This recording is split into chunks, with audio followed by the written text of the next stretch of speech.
Good morning. আশা করি সবাই ভালো আছো, সুস্থ আছো। আমি প্রিয়াঙ্কা চলে এসেছি আবার একটা নতুন দিনের ব্লগ নিয়ে। তো এই ব্লগটি যেদিনকার সেটি অনেক আগেকার, সেটি হচ্ছে ষষ্ঠীর দিনের। তো ষষ্ঠীর দিন এখানে ঘুম থেকে উঠেই আমি দেখি মা গোপালকে সাজিয়ে দিয়েছে নতুন জামা কাপড় পরে। তো এখন ঘুম থেকে উঠে স্নান টান করে আমি একদম চলে এসেছি আর এখানে ব্রেকফাস্টটা বানাচ্ছি। ব্রেকফাস্টে আজ হচ্ছে ছোলা, মুগ, শশা কুচি, বাদামটা সারা রাত ভেজানো ছিল, কাঁচা বাদাম।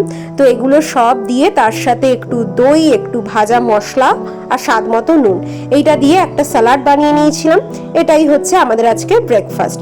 আর এখানে মা স্বাগতমের খাবারও লাঞ্চ রেডি করে দিয়েছে। আছে ডাল, এখানে আছে পটল পোস্ত আর তার সাথে বিট ভাজা আর ভাত। এটাই হচ্ছে ওর আজকের ব্রেকফাস্ট। তো মা যেহেতু খাবারগুলো গরম বলে একটু এখন ঢাকনাটা খুলে রেখেছে, তারপরে প্যাক করে দেবে। আর এখানে আমি আমার ব্রেকফাস্ট নিয়ে বসে গেছি, আমার স্বাগতমের ব্রেকফাস্ট নিয়ে।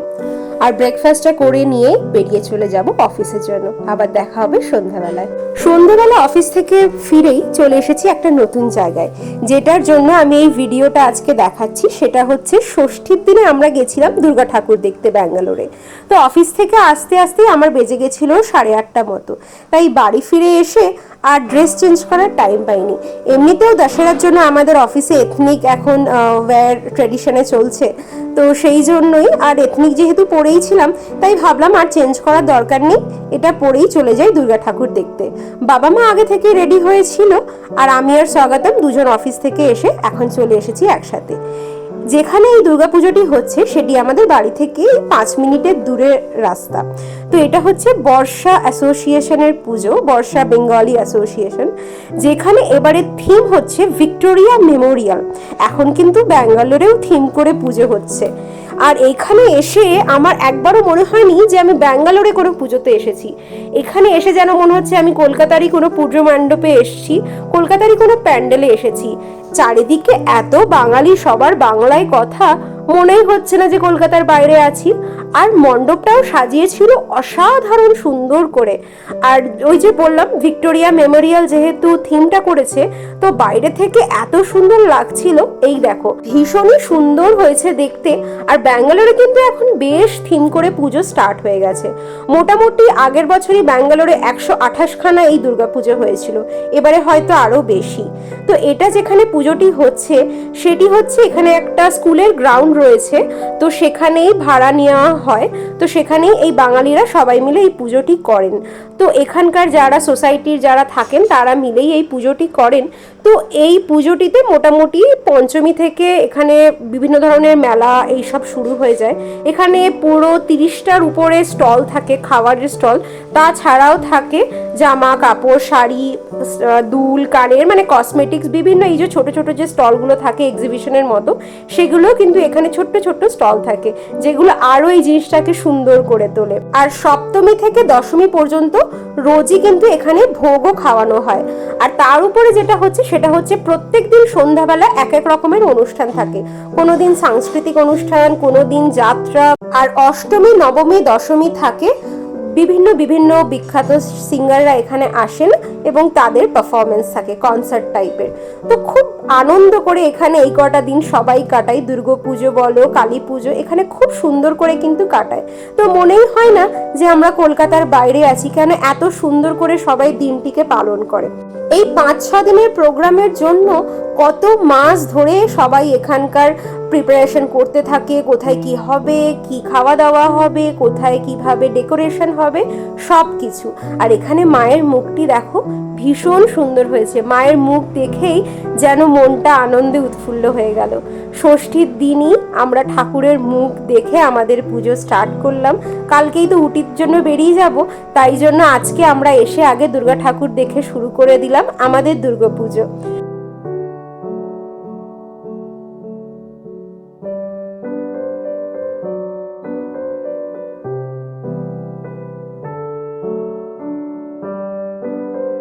দুর্গা প্রতিমা দেখে সত্যি সবার মন একদম ভরে গেল। এখন চলে এসেছি বাইরে। এখানে দেখো এখন শুরু হয়ে গেছে একটি যাত্রা বলতে কিন্তু কোনো বাইরে থেকে কেউ এখানে আসেননি, এখানকারই যারা সোসাইটির যারা এখানে রয়েছেন বাঙালিরা, ওনারাই বেশ লাস্ট গত 1 মাস ধরে ওনারা প্র্যাকটিস করে এখানে ওনারা একটা যাত্রা করছেন। এখানে কিন্তু যাত্রা, নাটক, আবার বাচ্চাদেরও নাটক হয়, তারপরে বিভিন্ন র্যাম্প শো হয়। যেরকম কালকে পঞ্চমী ছিল, কালকে এখানে আনন্দ মেলা হয়েছে, প্লাস বাচ্চাদের অনুষ্ঠান হয়, ড্রয়িং কম্পিটিশন হয়, প্লাস হয়েছিল বাচ্চাদের র্যাম্প শো। তো আজকে যেরকম এই যাত্রাটি আছে, আর তার আগে যেরকম এখানে সন্ধ্যাবেলায় র্যাম্প শো হয়ে গেছে, তখন তো আমরা আসতে পারিনি, কিন্তু যারা এই যাত্রাটি করছিলেন অত্যন্ত সুন্দর করে করছিলেন। একটা জিনিস ভালোই হয়েছে, এই যে তুমি দুদিন কিছু খাওনি, তারপরে 6 মাইল হেঁটে অলরেডি 10টা মতো বেজে গেছে, বেশিক্ষণ আর থাকা যাবে না, কেননা কালকেই তো আমাদের ভোর 5:30টার মধ্যে বেরিয়ে যেতে হবে। আর বেরোনো মানে তার আগে 1 ঘন্টা আগে তো মিনিমাম আমাদের উঠে পড়তেই হবে, কেননা লাগেজ গোছানো, তারপরে গোপাল যাবে তো তাকে ওঠানো, প্লাস সবার স্নান করা, সব কিছু নিয়ে অনেকটা টাইম চলে যাবে।